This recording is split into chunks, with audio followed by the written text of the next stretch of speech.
Welcome to another edition of CEO and Market Expert Interviews. I'm your host, Lucian. Some of you know me as Triangle Investor from social medias. We have a slightly different format today with my guest, Rhys Davies, the VP of Exploration for Laramide Resources. He is reporting from Kazakhstan.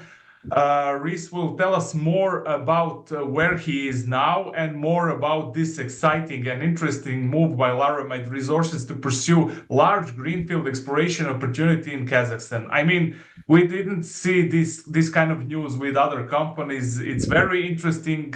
Tell us more, Rhys. Thanks. And of course, welcome. Thank you. Yeah, good day, Lucian, and thanks for taking the time. Pleased to be reporting from in-country in Kazakhstan. I'm currently in Almaty, which is in the south of the country. And as investors may be aware, we've recently signed an option deal to explore a large land package in the south of Kazakhstan for uranium in one of the most prolific basins on the planet. Tell me more about this project, about the land size. Give me some specifics. Sure. The land package consists of 22 exploration licenses. We're actually still waiting on the last 4 of those to be granted, but we're expecting that within the next month.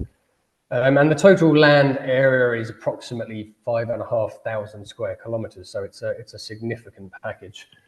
And a lot of contiguous ground also, so that lends itself to some effective exploration. And I think the most important thing, is the locality in terms of just how close it is to a lot of existing uranium mines that are owned and run by Kazatomprom and their joint venture partners. That's definitely what caught my eye as well. The word closology really has a full meaning here, since this project is in the proximity of Kazatomprom's largest uranium deposits and operational mines, such as Inkai, Budenovskoye, and the third one, I always forget the name.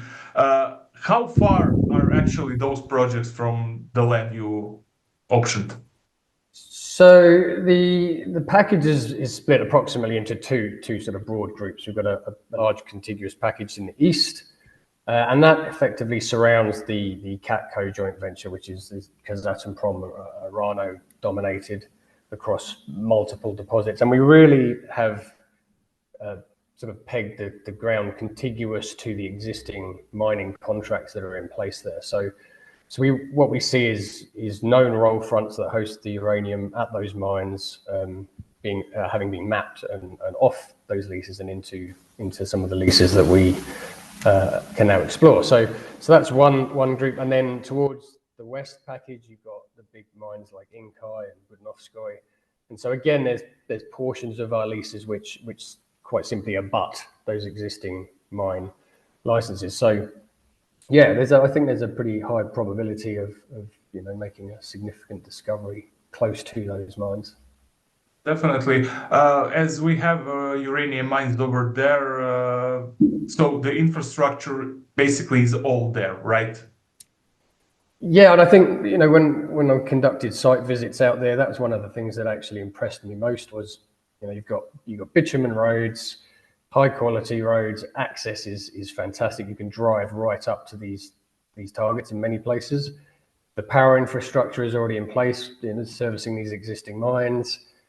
There's rail, and it's also a relatively easy place to explore in terms of the terrain. It's flat, mostly flat, sparsely vegetated, and it's sparsely populated too. So kind of lends itself to exploration and mining. It's very easy to get around.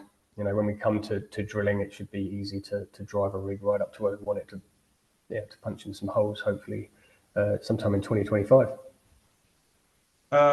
Rhys, what are some geological specifics of this area, if you can expand on that a bit?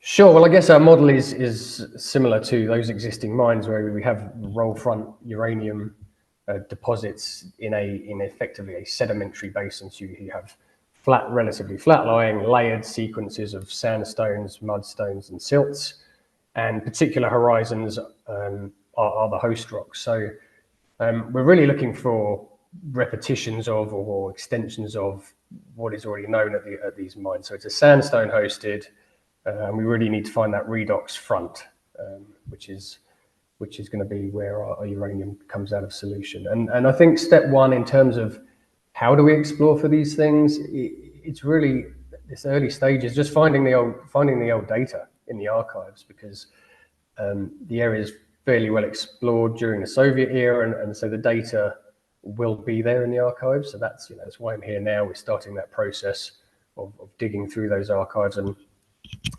I'd like to think that there's a deposit waiting to be found in the data before we even have to drill a hole. And if we can find some evidence of that and then go and validate that and go from there, that would be the sort of best case scenario. So pretty exciting. That's very exciting. Rhys, thank you for this report from Kazakhstan. I wish you luck with finding more data, and thank you. That you, like you said, you will find the data where you will limit your future drilling or limit the amount of work you should done on the property. Rhys, thank you very much. Thank you. Pretty excited and look forward to reporting again. Cheers.